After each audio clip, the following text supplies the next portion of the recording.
Como cada 2 meses, hoy te traigo el update lector. Los libros que leí en enero y en febrero los puse en este video de acá arriba, cuyo link está también acá abajo en la descripción. Y mis lecturas de marzo y abril te las voy a mostrar y reseñar brevemente ahora. Comenzamos.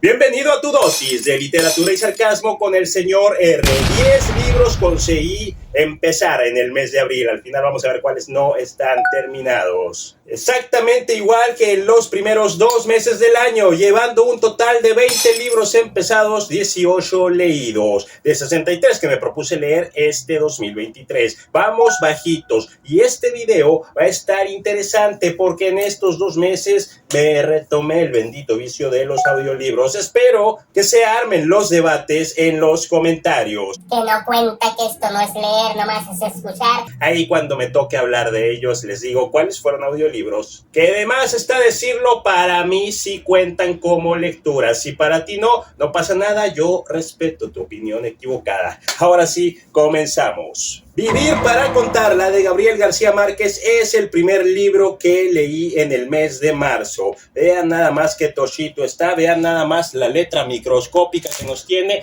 Fue un verdadero reto, me impuso, pero también es una grata charla con García Márquez sobre la escritura, sobre los libros, el periodismo y los problemas sociales y políticos de Colombia en 1950. El resultado es un libro inspirador y revelador a partes iguales, cuya lectura, sin embargo, tiende a ser más lenta y tediosa que ágil y atrapante. Aún así, no lo recomiendo totalmente. Mis partes favoritas fueron sin duda aquellas donde se revelan los embriones de sus obras. Espero que se alcancen a leer ahí los post-its más icónicas. Digamos que son una especie de detrás de cámaras de cómo se escribió 100 años de soledad, Crónica de una muerte anunciada y El amor en los tiempos del cólera, entre otras. Aquí viene cómo se inspiró, aquí vienen las historias reales, aquí viene como un vil letrero que decía Macondo se le sembró en la psique desde morrito y hasta pinches 20 años después lo vino sacando con su obra maestra, según quienes ya la leyeron. Yo la voy a leer este año, pero todavía no la leo. Sí lo considero escuelita para aquellos que escriben, en especial por las muchas páginas que contienen donde Gabriel García Márquez nos habla sobre la técnica y el arte de escribir cuentos, mucho más compleja y fascinante que la de escribir novelas. Y además está decirlo, yo ya empecé gracias a este libro a obsesionarme tanto con la lectura como con la escritura de historias cortas.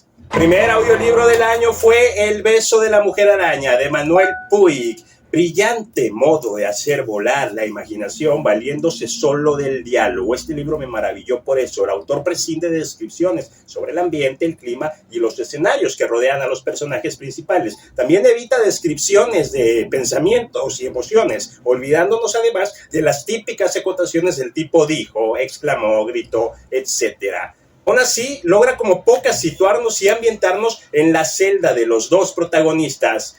Vemos todo cuanto los rodea, sabemos si tienen hambre, si tienen frío, si están emocionados, cansados, molestos, tristes, hartos, preocupados, etc. Y todo valiéndose de un único recurso literario, el bendito diálogo. Mis respetos, mis aplausos para esta historia. Son diálogos intensos que derrochan emoción, diálogos escritos con el corazón y el alma de cada personaje, diálogos que permiten conocerlos e involucrarnos con todas sus historias, las que vivieron antes, así como las que se están contando en la celda y las que están viviendo ahora y las que les espera vivir en el futuro. El resultado es una novela bien lograda, que superó el objetivo de entretener, que aporta perspectivas y hasta teorías, porque también incluye unas cuantas notas del autor con ensayos y estudios sobre la homosexualidad y las relaciones, y que entre más avanza comienza a presentar un par de giros que no se sienten para nada forzados y que incluso transmiten emotividad. La historia en sí no es perfecta y quizás a mí me hubiera gustado que fuera aún más corta de lo que es. 7 horas duró el audiolibro. Sin embargo, la recomiendo mucho a manos llenas, así como los que se hacen la pregunta ¿cómo empezar a leer audiolibros? Esta es una maravillosa opción por todo lo que ya dije. Siguiente lectura de marzo, La cúpula de Stephen King. Aquí no es Stephen Papi King, aquí nomás es Esteban Rey, le vamos a decir. Se pasó el lanza. Miren, es una de las historias más adictivas que yo he leído de Stephen King. Una bien lograda mezcla de terror, ciencia ficción, suspenso, gore, política fanatismo religioso y los límites de la conducta humana. Una escuelita de cómo crear personajes fascinantes, presentando a dos de los villanos más detestables, odiables y locos que le he leído al autor. En eso nunca falla, siempre innova y se lleva todo mi respeto. Los héroes también brillan, cada uno por sí solo ofrece valores, escenas y diálogos que pronto nos hacen empatizar con ellos e involucrarnos para no querer soltar este tochito de 1100 páginas. De pronto todos los personajes se ven atrapados por la cúpula y es ahí donde comienza lo bueno, pues una vez que vimos cómo era cada uno en su vida normal, los vemos reaccionar ante este evento y sacar lo mejor y lo peor de cada uno, todos obligados a convivir en un pueblo pequeño, todos mostrando sus preferencias y objetivos. Irremediablemente comienzan a surgir bandos dentro del pueblo y es aquí donde la cosa explota en una historia imposible de soltar, entregando escenas, muertes y desafíos que te harán devorar varios capítulos enteros de una sentada, adquiriendo tintes políticos mezclados con el ritmo de un excelente thriller y uno que otro toque de ciencia ficción. Dicen que en una historia a veces importa más el cómo que el por qué. Este es totalmente el caso. ¿Por qué apareció esta cúpula en este pueblo? No importa. La novela brilla por las cosas que esta cúpula desata en la vida de los pueblerinos y en cómo cada uno de ellos se las ingenia para alcanzar sus objetivos, en los lazos que se forjan y en lo peligroso que puede llegar a ser el poder cuando está en las manos equivocadas. Literal te atrapa, literal te sientes como si tuvieras una cúpula tú mismo encima de la cabeza y no quieres salir de esta historia. Gran historia, pero con un pésimo final, que además de risible, se siente abrupto, insultante, apresurado y anticlimático con el nivel de ritmo y detalles que vino manejando durante sus primeras 1100 páginas. Le voy a tener que hacer un video nada más a este libro para hablar largo y tendido al final, que sí es muy decepcionante, que sí me hizo enojar, pero bueno... aún así lo recomiendo, pero no esperen nada al final para que no se encabronen como yo sí me encabroné. Última lectura del mes de marzo fue audiolibro, fueron Los Reyes de la Casa de Delphine de Vigan. Como sea que se pronuncie, es una historia entretenida que además hace reflexionar sobre la influencia que tienen las redes sociales en nuestra conducta y en lo determinantes que las mismas redes pueden llegar a ser para nuevas generaciones, esas que ya prácticamente nacen con un smartphone o un dispositivo inteligente en la mano. La novela presenta los tintes de un thriller cuando comienza a revelar los detalles en el secuestro de una estrella infantil de YouTube.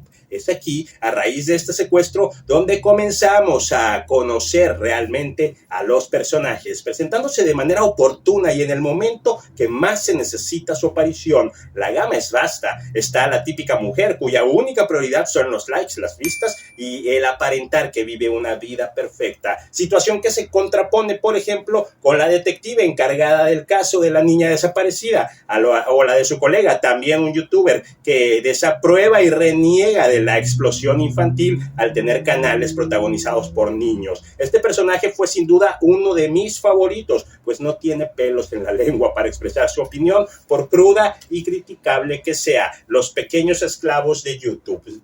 Tiene un video muy polémico diciendo cómo explotan a los niños para inflarse los bolsillos los padres. Poco después comienzan a surgir los giros en la trama, que es donde la cosa se vuelve realmente inquietante y genera una necesidad de saber qué va a ocurrir. En el camino logra hacerte cuestionar el lugar que le das a las redes sociales y al mismo tiempo te hace pensar en cómo te podrían ver a ti mismo otras personitas en caso de tener cierta cantidad de seguidores en tus redes, sobre todo los niños, como si a esta novela le faltase algo. Ya después de resuelto el caso, viene un giro totalmente inesperado para mí, en el que de Vigan hace gala de visionaria respecto al futuro que nos espera por nuestros vanidosos patrones de conducta. Ampliamente recomendado, no le veo ninguna falla, 5 estrellas. Si tienes morritos o si sobrinos o si hay niños conviviendo en tu vida, te recomiendo mucho leer este libro porque a mí sí me dejó pensando en muchas cosas. Te lo recomiendo mucho. Primera lectura de abril, otro audiolibro de Ratones y Hombres de John Steinbeck. Es un cautivador relato de la vida de dos inusuales amigos en plena Gran Depresión. La historia nos lleva en un viaje a través de la fraternidad en su sentido más puro. Nuestros protagonistas son George y Lenny. Lenny, un hombre corpulento y con problemas mentales, depende de George para sobrevivir, mientras que este se apoya en su amigo para la cordura en un mundo sin esperanza. La belleza de la obra radica en la inocencia y la vulnerabilidad de Lenny. En particular, destaca como algo muy especial que te obliga a conocerte a ti mismo y conectas con él debido a la empatía que te genera, debido a todas las dificultades que enfrenta por su condición mental. Además, la pluma de Steinbeck es tan evocadora que se puede sentir el hedor de las granjas donde trabajan los personajes, la aspereza de la tierra que pisotean y la crudeza de los sueños que albergan. La escritura del autor también es poética, pero a la vez cruda, realista y directa. Este libro logra mezclar de modo ágil y fluido el humor, el drama y la profundidad. Una de sus principales enseñanzas es que la vida es una lucha constante y que necesitamos conectarnos con la humanidad que nos rodea para encontrar ese apoyo y esa amistad que nos animan en los momentos difíciles. Te recomiendo mucho adentrarte en este clásico. Una vez que empieces a leerla, quizás no te sientas especialmente enganchado, que fue lo que me pasó a mí, pero te aseguro que al terminarla quedarás tocado por una de las historias más bellas y tristes que la literatura nos ha entregado. Y como dato curioso añado que no hay manera de que Stephen King no se haya inspirado en esta historia de ratones y hombres de John Steinbeck para escribir su memorable novela La Milla Verde. Es clarísimo que tomó prestadas muchas cosas de John Steinbeck para escribir esa maravillosa novela. Le hizo un homenaje precioso. Yo primero había leído La Milla Verde y ahora vengo leyendo El Origen, el clásico. Brutal, lo amé. Y esto pues obviamente convierte automáticamente a De Ratones y Hombres en una de mis novelas favoritas de la vida, como lo es La Milla Verde. Siguiente lectura de abril, hablando de Stephen Papi King, La Llegada de los Tres, en La Torre Oscura, volumen 2. Mundos oscuros, personajes complejos y giros inesperados, entre muchas otras cosas, es lo que te va a entregar este segundo volumen de la saga. El viaje hacia la Torre Oscura comienza a ponerse vertiginoso. A mí el primer libro no me encantó. En esta segunda entrega, que supera por mucho, pero así un chingo, a la primera, nuestro pistolero Roland Deschain anda buscando a los elegidos que lo acompañarán en su viaje a la torre, los tres. Una misión que resulta ser mucho más peligrosa y emocionante de lo que suena. Desde las primeras páginas, King nos sumerge en un mundo de fantasía con criaturas misteriosas y tierras extrañas donde albergan horrorosos peligros. Pero lo que realmente hace que La Llegada de los Tres sea una de las lecturas más satisfactorias del año es la profundidad de sus personajes. Cómo hace brillar a cada uno de los tres. Cada uno de ellos tiene un trasfondo único, una serie de miedos y deseos ocultos que nos enganchan más que la trama misma. En cuanto a la trama, King sigue siendo un maestro en el arte de sorprender. Los giros son constantes y en muchas ocasiones quedas completamente absorto sin saber qué esperar a continuación. Y lo mejor de todo es que logré mantener un ritmo constante, fluido, vertiginoso y ágil durante toda la lectura. En serio, no se siente, se va como agua, se lee solo. Este libro es, en definitiva, una lectura apasionante que te sumerge en un mundo totalmente nuevo y fascinante. Más que una simple secuela, es una auténtica alegría que desde ya se va a mis favoritas del año. Si no te enganchó El Pistolero, regálale una oportunidad a La Llegada de los Tres de Stephen King y con eso tienes, aparte tiene algo muy chingón que es como que el argumento, empieza el libro resumiéndote las partes importantes del primero, así que no hay por dónde, así que tendría que releer El Pistolero. No lo tienes que releer, aparte ya voy a empezar a hacer videos sobre cómo leer La Torre Oscura, ahora que ya la estamos leyendo. Siguiente lectura, ¿a poco creían que me iba a olvidar de mi borracho epiléptico favorito, Noches Blancas y otros relatos de mi Dostoyevsky? Noches Blancas es un relato que se adentra en lo más profundo del corazón, llevándote en una travesía emocional que te dejará sin aliento. Narra la historia de dos almas solitarias que se encuentran en medio de un paisaje de nieve y hielo, en que la luz del sol no brilla y el tiempo parece detenerse. Aquí hay un maravilloso juego de palabras porque en San Petersburgo, en esa época del año, el sol no se ocultaba y aunque eran las 10 de la noche, pues seguía estando blanco el cielo. Por eso es Noches Blancas y también por las cosas que vive. La sensación de soledad que se respira en cada página es arrebatadora, pero a medida que la historia avanza, descubres que hay esperanza de encontrar la felicidad y hasta el amor. Los personajes, con sus miedos, dudas y esperanzas, se vuelven entrañables y cercanos, haciendo que la empatía por sus sentimientos sea palpable en cada capítulo. La prosa de Dostoyevsky, antes de irse por 10 años a Siberia, es sin duda una de las más hermosas y evocadoras que le he leído, envolviéndote en un abrazo cálido y profundo que te llevará por cada callejón oscuro de San Petersburgo hasta llegar al corazón mismo de sus personajes e irremediablemente del propio. Noches Blancas es una historia que embeleza, seduce y toca los corazones de aquellos que se atreven a sumergirse en su lectura. Una pequeña obra maestra que yo recomiendo siempre. 5 estrellas a ese relato. Los otros 2 relatos que tiene son El pequeño héroe y Un episodio vergonzoso. Me gustaron a secas, les di 3 estrellas de calificación a cada uno. Son entretenidos en la mayoría de su extensión y ambos tienen un mensaje contundente que queda en el lector. Promediando la calificación de los 3 relatos, debo ponerle 3 estrellas al libro, pero que se sepa que Noches Blancas por sí solo es una alegría, una novela de 5 estrellas, y solo por ese vale la pena tener esta cuidada y trabajada edición de Alianza Editorial.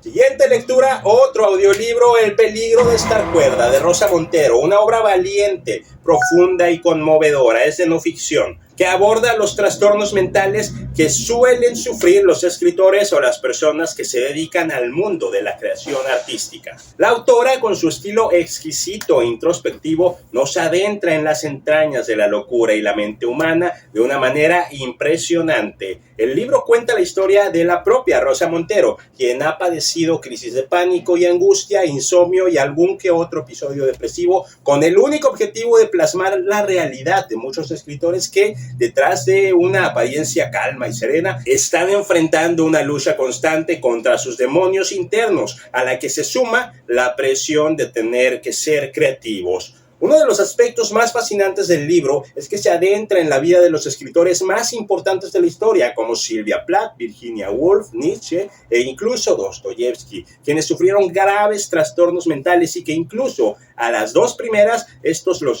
las llevaron a quitarse la vida. Montero destaca el valor de estos escritores cuyas obras de arte surgieron desde el dolor y la lucha constante contra ellos mismos. Además, el libro nos muestra las distintas categorías de enfermedades mentales que pueden afectar a cualquiera, desde la depresión hasta la bipolaridad, sin olvidar la esquizofrenia o la ansiedad, una de las más comunes y desgraciadamente una de las más romantizadas en memes y redes sociales. De esta manera, el libro consigue empatizar con el lector y transmitir la sensación de estar acompañado en este gran problema social que nos afecta a todos, querramos o no, padezcamos algo o no, conocemos a alguien que sí lo padece, entonces échense un clavado. Este libro no es ninguna novela, pero sí te ayuda mucho, te abre un poquito la mente de cosas que incluso ya creías conocer. Neta, léanlo. En definitiva, es una obra esencial para reflexionar sobre la salud mental y la lucha que muchos escritores tienen que enfrentar para encontrar el éxito. Un libro emocionante, necesario y lleno de vida que dejará una huella en la memoria de cualquier persona interesada en la literatura y en la lucha por la supervivencia a través de la creatividad. Siguiente lectura, Los mejores cuentos de Anton Chekhov. Este no lo he terminado, hoy es 27 de abril y estamos en la página 231 de 400 y feria que tiene, así que como ya leí más de la mitad, lo voy a contar como lectura de abril. Aparte, todavía tengo unos días para terminarlo, ahí en la edición les dejo dicho si lo terminé o no. ¿Qué puedo decir de otro ruso, Anton Chekhov, que nunca había leído en esta 50 y tantos % del libro que llevo? Que Chekhov revolucionó la estructura del cuento como se conocía entonces. Él siempre destaca entre todos los demás cuentistas por su gusto de ahorrarse detalles, palabras y descripciones. La ambientación de estas historias se va materializando a medida que el personaje avanza en la trama. La ambientación y descripción dependen 100% del estado mental del protagonista. Eso es una cosa que me fascinó. Estos cuentos, en realidad, lo que hacen, aunque la prosa es muy hermosa, es que develan el sinsentido de la vida del hombre cotidiano. Bueno, cotidiano en la Rusia de 1970 y tantos. 1900, que fue cuando se escribieron. La melancolía del alma humana a través de la monotonía y la miseria del hombre común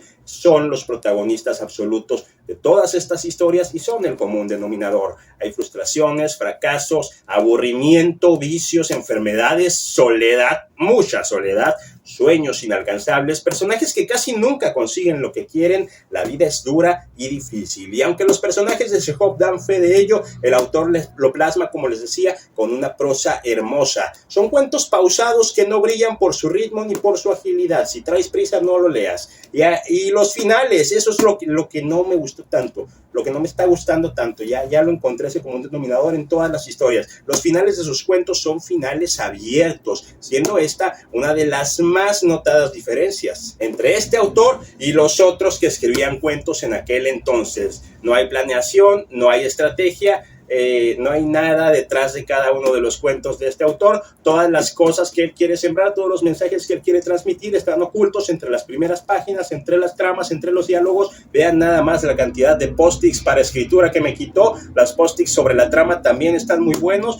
Se ven poquitos, pero pues lo llevo a la mitad. Entonces sí me está gustando, sí lo recomendaría, pero más que nada para alternarlo con alguna otra novela y leerte de vez en cuando uno que otro cuentito, porque les repito, por muy bonito, por muy evocador que sea, de repente se empieza a sentir la misma fórmula, una historia que a veces no te atrapa y que al final sabes que no te va a llevar nada. Eso puede ser cansado, pero no hay que leerlos de putazo. Yo creo que está siendo mi error, que lo quiero terminar a huevo para tenerlo cerrado en abril. Creo que es mejor alternarlo, por eso son historias cortas, así que ahí lo tienen. Chekhov sí me está gustando, pero no tanto como Dostoyevsky o otros cuentistas rusos que he leído. Y la última, que yo creo que sí ni de pedo se termina en abril, Las Wastelands o Las Tierras Baldías de Stephen King, La Torre Oscura, volumen 3, está el chingón. Estuvo el volumen 2 que no me dejó nada de ganas de esperarme con el tercero. Vamos en la página, hoy 27 de abril, 108 de 400 y feria que tiene, 409, 410, 422. 422 tienen las Wastelands, yo voy en las 108, entonces ahí nos estamos llevando. Pero ¿qué les puedo decir de estas 108 páginas que llevo? Que está fascinante, que ya se empieza a poner cosmogónico, que los personajes aún tienen más cosas en su profundidad y en su dualidad y en sus emociones que contarnos que no conocíamos, que se están empezando a alternar otra vez el Midworld, el mundo medio, donde está Roland, el pistolero, donde está el mundo real que conocemos tú y yo. Ya están empezando a converger, entonces no me voy a adelantar porque esta sí la voy a contar hasta mayo porque me falta mucho. Y lo que sí les puedo decir es que ya en cuestión de, yo creo que en el mes de mayo ya salen mis primeros videos de La Torre Oscura, tanto resumiendo volumen por volumen como el camino que debes tomar, cuál leer primero, qué novelas satélites agarrar, en qué orden, cómo lo recomiendo a medida que voy leyendo, voy sobre la marcha. Entonces coméntenme si ya leyeron la saga de La Torre Oscura para ver qué tanta prioridad darle a estos videos, y si los quieren ver rápido, se los pongo rápido. Esos son los libros que llevo leídos y empezados al día de hoy, 27 de abril de 2023.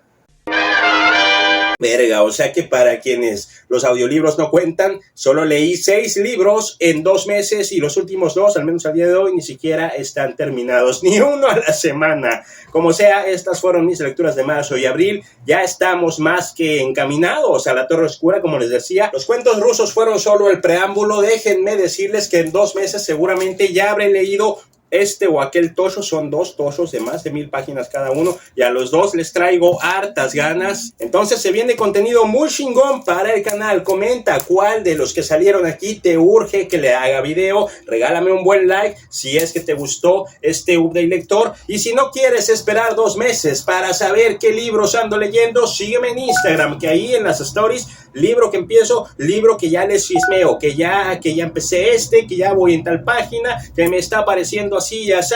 Compra mi novela Tu Asesino. No seas como yo, que no la tengo aquí para enseñarla, para antojarla. Madre, se siente feo no tener Tu Asesino en el librero. No, esto no puede seguir así. Vamos a encargarla en Amazon en este preciso momento. Te dejo el link ahí abajo en la descripción para que no sufras lo que yo sufrí. Pare de sufrir, amigo. Se despide de ti, Marco Reyes, tu dealer de literatura y sarcasmo, pero no sin antes recordarte, como en cada video, que larga vida a los libros. Bye bye y gracias por ver.